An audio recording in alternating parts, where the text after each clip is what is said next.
আসসালামু আলাইকুম বন্ধুরা, সবাই কেমন আছেন? আজকে কিছু কাজ করা হলো।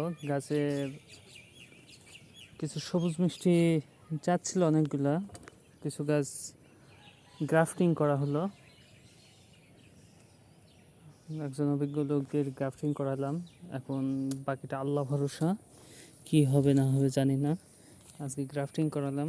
তো এই যে দেখুন, গ্রাফটিং করা হয়েছে। এই যে গোড়া থেকে গ্রাফটিং, অনেকগুলো গ্রাফটিং করছে একটা গাছে।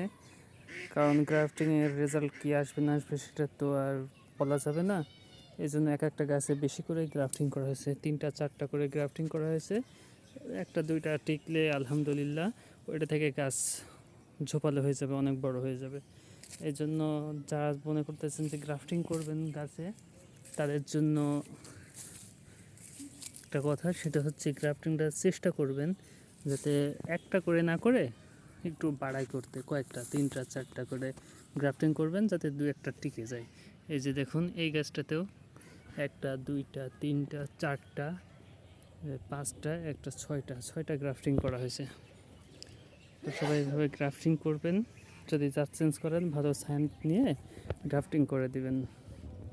আমি কিছু বাইকুনোর এবং কিছু একেলো সায়েন নিয়ে আসছিলাম, অনেক ম্যানেজ করে, অনেক দূর থেকে, অনেক টাকা খরচ করে। যা হোক, ক্রাফটিং করে ফেলছি আজকে। এখন বাকিটা আল্লাহ ভরসা, কি হবে না হবে দেখা যাক। পরবর্তী ভিডিওতে আপডেট দেখাবো গ্রাফটিং পরবর্তীতে কেমন রেজাল্ট আসলো, কেমন কি হয়। তো সবাই ভালো থাকবেন, সুস্থ থাকবেন। আল্লাহ হাফেজ।